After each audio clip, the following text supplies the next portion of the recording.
시편 4편의 8절 말씀을 같이 보시겠습니다. 내가 평안히 눕고 자기도 하리니 나를 안전히 살게 하시는 이는 오직 여호와이시니이다.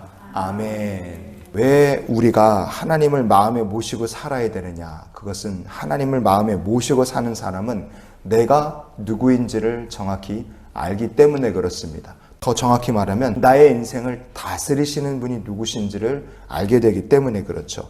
오늘 시편 4편의 8절 말씀을 보시면 내가 평안히 눕고 자기도 하리니 그랬습니다. 하나님을 항상 마음에 모신 사람은 지금 내 인생을 인도해 가는 분이 누구신지, 진짜 내 인생의 주인이 누구신지를 알기 때문에 평안히 눕기도 하고 잘 수도 있는 거예요. 왜냐하면 내 인생의 방향타는 하나님께서 잡고 계시기 때문에 그렇습니다. 시편 107편의 14절 말씀을 같이 한번 보시겠습니다. 흑암과 사망의 그늘에서 인도하여 내시고 그들의 얽어맨 줄을 끊으셨도다. 아멘. 다윗이 만난 하나님은 어떤 하나님이셨느냐? 흑암과 사망의 그늘에서 우리를 인도하여 내신 하나님이 바로 다윗이 만난 하나님이었죠. 하나님을 마음에 모시지 못한 인생은 그럼 어떤 인생이냐? 바로 죄악과 사망의 권세의 줄에 꽁꽁 묶여서 얽매여 있는 인생이에요. 그거를 자기의 힘으로, 능력으로, 권세가 있거나 물질이 있으면 끊어낼 수 있느냐? 그렇지 못합니다. 사람의 힘으로는 우리를 얽매이고 있는 이 줄을 끊지 못해요. 최근에 중국을 탈출하는 부자들이 많다 하는 뉴스를 혹시 들어보신 분이 계신지 모르겠습니다. 중국에서 만약에 그 부자들이 계속 사업을 한다. 그럼 얼마나 돈도 많이 벌고 얼마나 호의호식하며 살겠어요. 그런데 왜 그렇게 부유하게 살 수 있는 중국에서의 삶을 다 뒤로하고 그냥 다른 나라로 슬그머니 싱가포르로 가고 한국으로 오고 일본으로 가고 미국이나 호주나 뉴질랜드로 간다 이거예요. 왜 부자들이 그렇게 자기 나라를 등지고 탈출을 하느냐? 그것은 중국에 그냥 있으면 자기들을 얽매이고 있는 감시와 그리고 죽음의 권세를 피할 방법이 없기 때문에 그렇습니다. 몇 년 전에 중국의 경제 전문 매체인 중국 경영망이라는 곳에 이런 기사가 하나 올라온 게 있어요.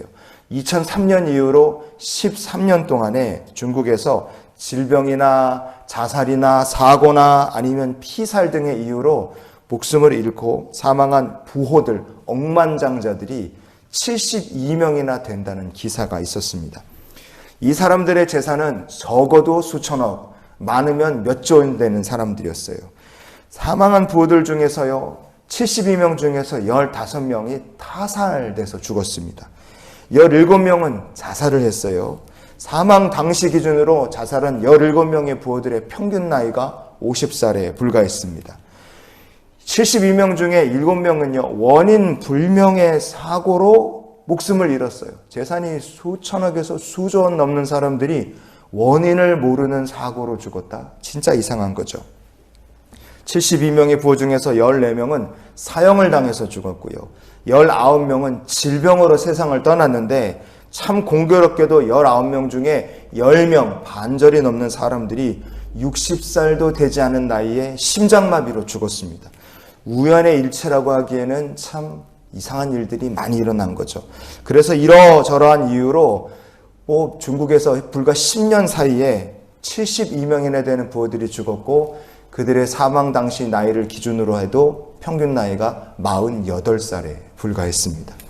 여러분, 어마어마한 부자랄지라도요, 그 인생이 무언가에 짓눌려 있고 얽매여 있다면 그 인생은 불안할 수밖에 없습니다. 돈이 아무리 많아도 그 사람의 몸과 마음이 평안할 수가 없습니다.